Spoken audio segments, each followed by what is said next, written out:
Come on in, older kids. Have a seat right here, young man. How do you know your parents love you?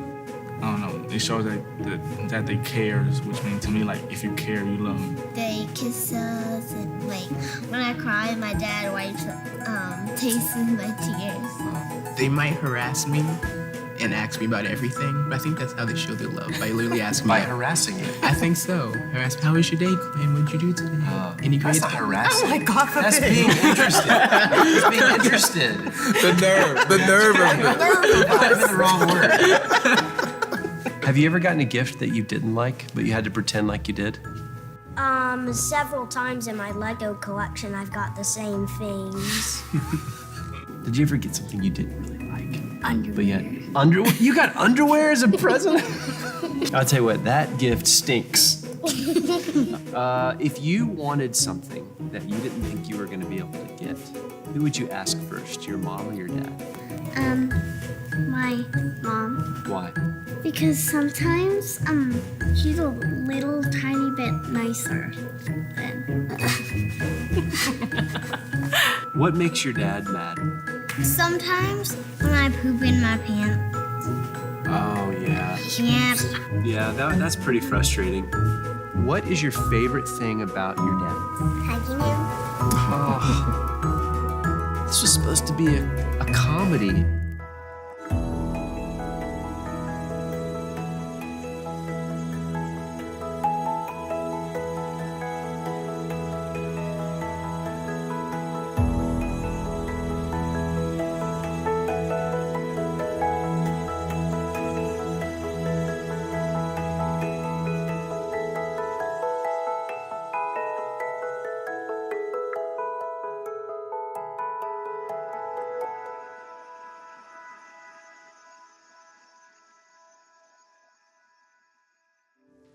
So let's recap what we've said so far.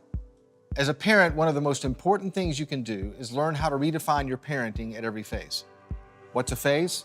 A time frame in a kid's life when you can leverage distinctive opportunities to influence their future. It's a window of time when you can influence them. It's what you do over those times, phase after phase, that helps your kids have a better future. You know what you're doing when you show up consistently and invest in their life the right way? You're making history. You're giving them a relational and emotional history that sets them up for the right kind of future. Let's think about it another way. Most kids don't know what you're doing this week is going to be a formative part of their history. They're just kids. They only see now. To them, this week, you just built a sandcastle. You took them to swim lessons.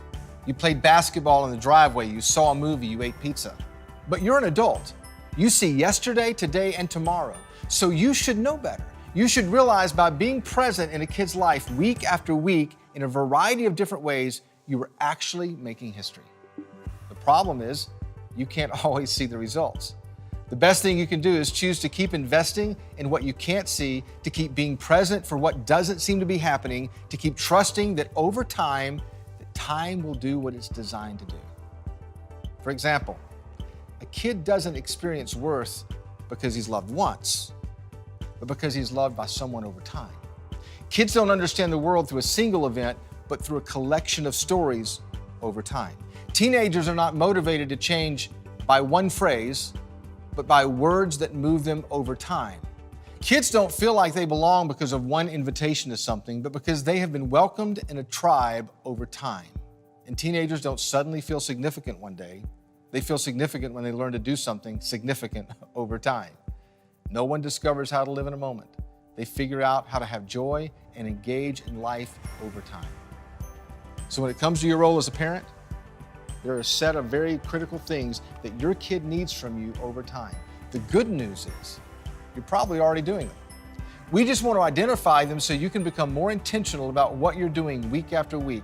None of these things are that impactful without the investment of time, but when you do them over time, they have incredible potential to influence a kid's future. The first and maybe most important thing you can give a kid over time is love. When you love them consistently, when you show up in their life week after week to demonstrate to them that they are a priority to you, it does something amazing. Love over time is the best way to give a child a sense of worth. Kids need to learn to love themselves while they're kids. If kids don't feel loved when they're young, they may never love themselves in a healthy way. And love is like investing. It gains shares. The sooner you start paying in, the greater the return will be later. The longer you wait, the less you earn. Simply put, deposits in someone's life as a child will earn more interest. When you wait until they're adults, the gains are just slower. So begin as early as possible to give kids a sense of worth. And here's another word. Here's another concept that you need to understand that you need to give a kid over time. Words. You see, words over time are very critical as well. And we all have a tendency to understand the weight of our words, but research has actually shown in order to think a thought, paint a picture, work a math problem, you need words. Every time you speak to your child, you're reinforcing or expanding their vocabulary. You're giving them words that will shape how they see the world, how they see themselves, and how they think about God. Your words will help them imagine, understand the things they can't see so they can keep moving in a positive direction. So think about what you say over time as you parent through each phase. Say it so someone knows they matter, because a few words can have a lasting influence. They can impact the direction of someone's life. Kids also need something else. It's something that we're all pretty familiar with, but we probably don't understand the impact that it really makes. Kids need stories over time. You know why? Because stories over time actually hand them a history that helps them navigate their future. Without personal and family stories, kids miss out on having the kind of relational history that fuels a healthy perspective about their identity. Without fictional and cultural stories, kids could miss out on what they need to stretch their imaginations, develop values and empathy for the people in the world around them.